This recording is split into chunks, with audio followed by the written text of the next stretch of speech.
was sort of the second string player for my brother, the quarterback. So unfortunately, he has a medical issue and couldn't be here, but you did see him on the video, the guy in the green sweater. So this is my family sitting at this table. So this is his wife, Marion, and his daughter, Carol, and his son, Dewey, named after my father. And then this is Carol's husband, Rob, and the 3 children.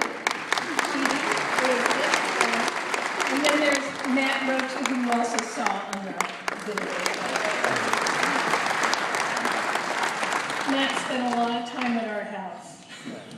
Because that's one of the things Dad did when they had a lot of out-of-town games. Matt lived too far, so they would just come to the house, have dinner, and off they'd go to their games and whatnot.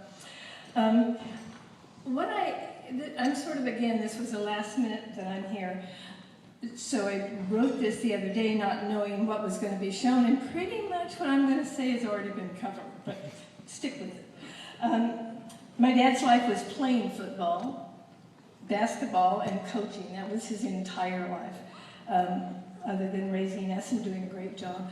But he coached football, basketball, and track almost all the years from 1928 to 1956, and he had, as you heard, over 100 championship teams that he coached in these 3 sports. His football record overall was 110 wins, 27 losses, and 10 ties. And as mentioned, his last year of coaching, his pennants used to circle the rafters of the old Davis High School gym and completely cover the upper aspects of all 4 walls. Probably one of Dad's proudest moments was winning the football championship in 1955 because my brother Alan was the quarterback. This game pitted the #1 rated small school of the state against the #2 small school of the state. However, the disadvantage that Dad faced was that Alan, the quarterback, had broken his ankle in the previous game. So he switched some of these player positions. John Baravetta, who you saw, was, I think, a running back or something like that, one of those positions, and he became the quarterback. And then Dad had some great mixture of plays, and everybody stepped up, did their best, and they won. Most of the other teams surprised, because it was really quite a deal. Dad always had high expectations for himself and his players. He felt responsible for helping form their character and wanted to make sure they did well later in life. So one of the things that he did was every other year he took his football players to San Quentin prison to say, okay, you can go this way or you can go the other way.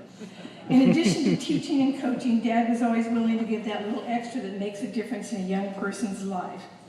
He would open the high school gym at night and on the weekends so the kids would have somewhere to go and something to do. I know it doesn't seem like it now, but the town was so little that we had 1 movie theater, that was our entertainment, and so going to the gym and socializing and playing basketball was very important. However, this I think was already mentioned, don't ever step on his gym floor with your street shoes on because you would get booted in the fanny, literally. After having taught and coached in Davis for 35 years, Dad finally retired, but he didn't retire from life as he continued on being a builder, all-around handyman, and house painter until he was 87. I think one time, around that time, he fell off the roof of a house and my mother said that was it.